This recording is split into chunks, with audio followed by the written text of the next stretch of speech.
बच्चन बाबूजी महाराज भाग तीसरा, बच्चन नंबर 53। आगरा 18 दिसंबर सन 1938।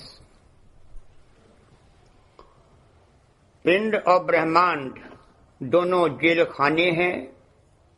ब्रह्मांड में गति पाने वालों को बहुत बड़ा दर्जा और आनंद प्राप्त हुआ, लेकिन वह रहे काल और माया के कैद खाने में। सूरज शब्द योग द्वारा ही इस बंदी खाने से रिहाई और निर्मल चैतन्य देश में रसाई हो सकती है।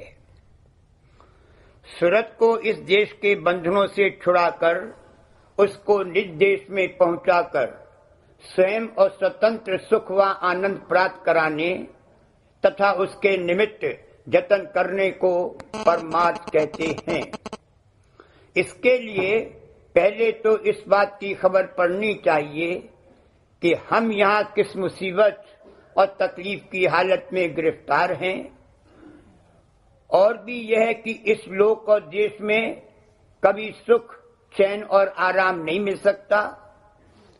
इस देश से नाउम्मीदी, अशांति और उदासी उत्पन्न होनी चाहिए।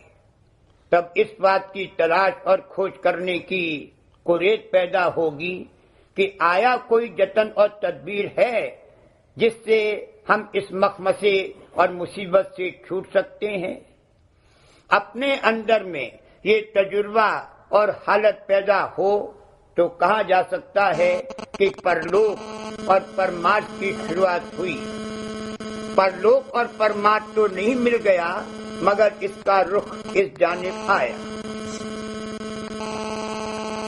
वह जीव परमात्मा की जैल से कतई खारिज हैं, जो सिवा इस दुनिया का सर्व सामान मुहैया करने और उसके भोगने के और किसी कार्रवाई से सरोकार ही नहीं रखते, और जो कभी भोगने में कोई तकलीफ और विघ्न पैदा हो तो उसको दूर करने का जतन करते हैं, मगर सिर्फ इतने दर्जे में कि वह तकलीफ और विघ्न हट जावे और फिर पहले की तरह दुनिया के सुख और भोग भोगें। यानी उनको इस बात की चिंता नहीं होती कि जिस दायमी बला और आफत में हम मुब्तला हैं और फंसे हुए हैं, उससे छूटें और छूटने का जतन करें। वह जीव पशुवत हैं, उनमें और पशुओं में फर्क नहीं है। जानवर भी खाता है, पीता है, सब काम करता है, और जिस चोले में आया है उसमें सुख व आराम मानता है, और आगे के लिए कि किस वक्त किस चीज की जरूरत पड़ेगी उसके मुहैया करने का भी जतन करता है। इंसान किसी कदर ज्यादा होशियारी के साथ और समझबूझ व अकल से काम करता है। नर शरीर पाकर जिसको इस बात के जानने और तहकीकात करने की कुरेद नहीं पैदा हुई कि इस चोले में आने से पहले मैं कहाँ था और बाद इस चोले के मैं कहाँ जाऊंगा, उसकी श्रेणी पशु है। जो जीव माया के भोग विलासों में लिप्त हैं और सिवा उनको हासिल करने का जतन करने और भोगने के उनको किसी और बात का ख्याल ही नहीं है, वह किसी गिनती में नहीं है।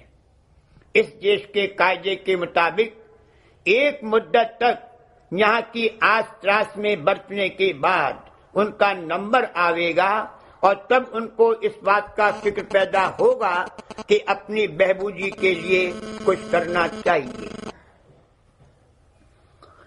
जब इस अवस्था पर जीव आया कि परलोक का कुछ ख्याल और फिक्र पैदा हुआ और उसके लिए कुछ जतन शुरू किया, तो अपनी अपनी चाह और कार्रवाई के बमूजिब उसमें बहुत से दर्जे हैं।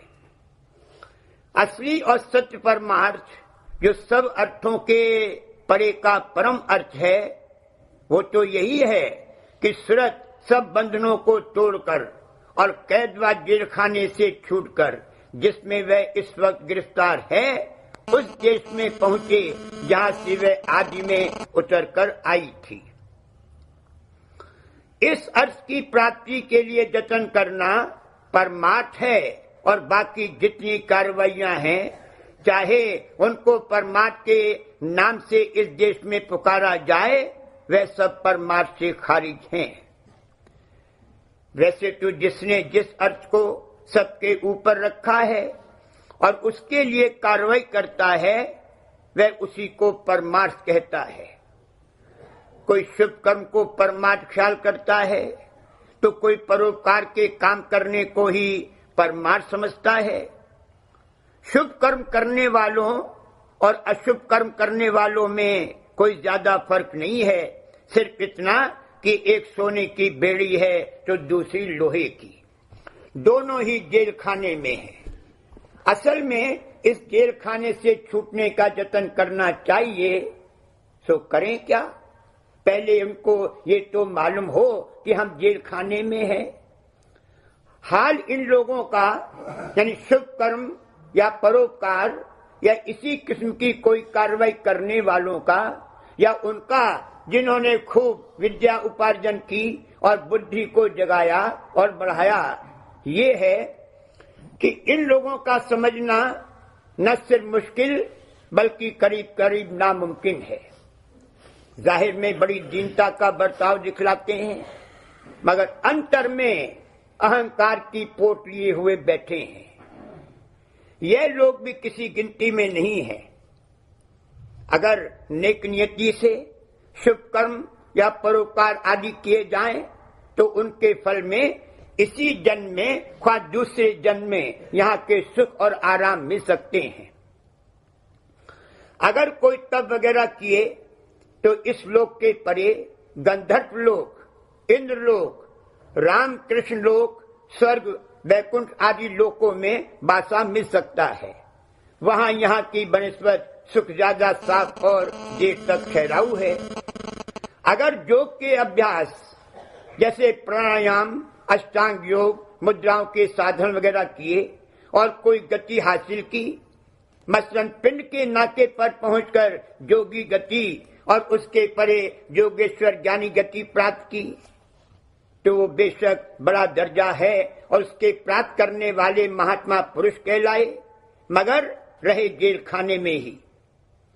जैसे जेल खाने में अगर तरक्की हासिल की तो कैदियों के वार्डन बन गए, या उससे भी ऊपर सुप्रिटेंडेंट और जेलर वगैरह वगैरह कई ओहदे होते हैं, वे मिल गए।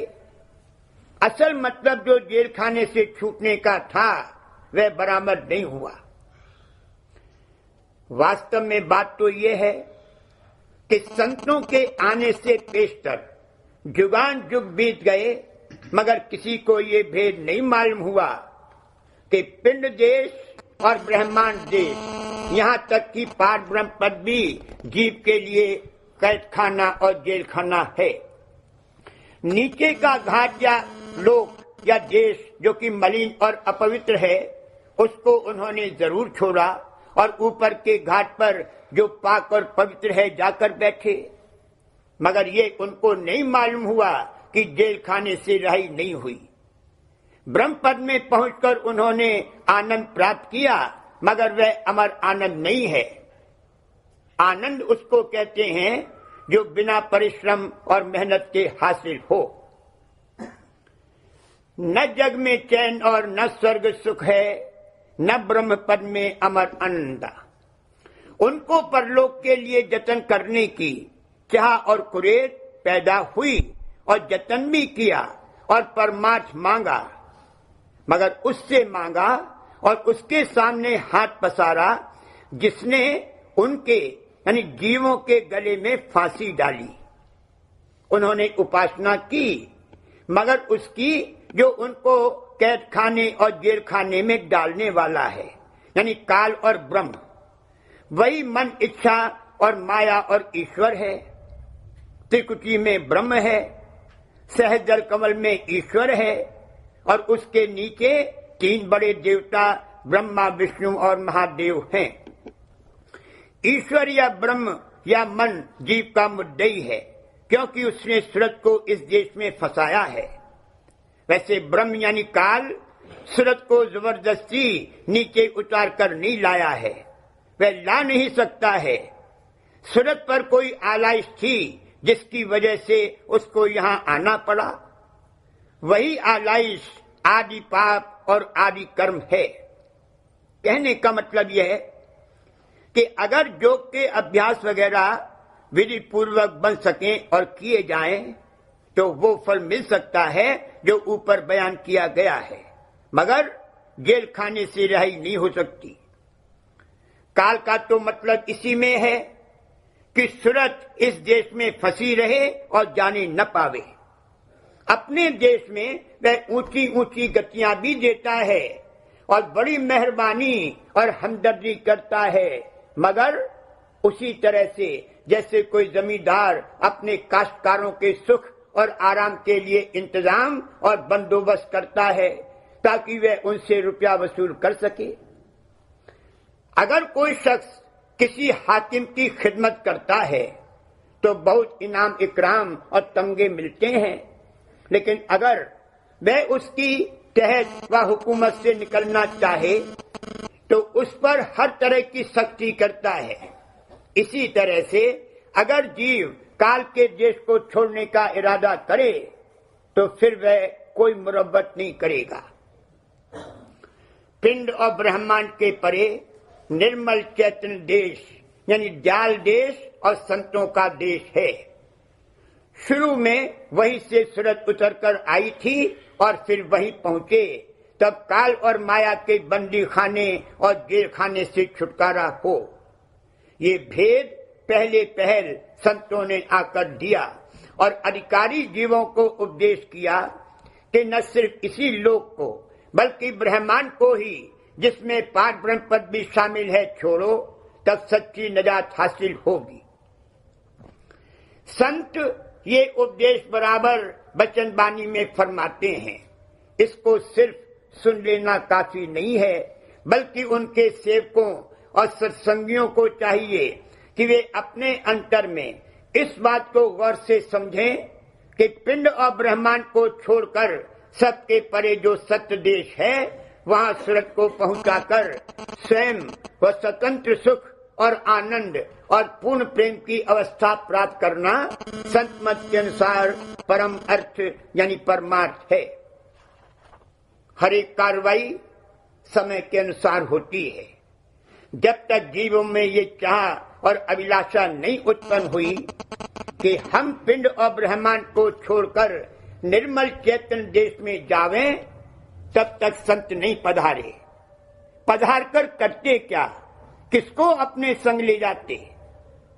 जब अधिकारी जी पैदा हुए तब वो पधारे। जब पिंड देश के नाके तक पहुंचने का अधिकार रखने वाले जीव थे, तब उस दर्जे की कार्रवाई कराने वाले आए। जब और अधिकार बढ़ा और ब्रह्म और पार ब्रह्म पद के अधिकारी जी पैदा हुए, तब उस दर्जे का परलोक और परमार्थ कराने वाले आए। जब और अधिकार बढ़ा, तब कलयुग में संत तशरीफ लाए।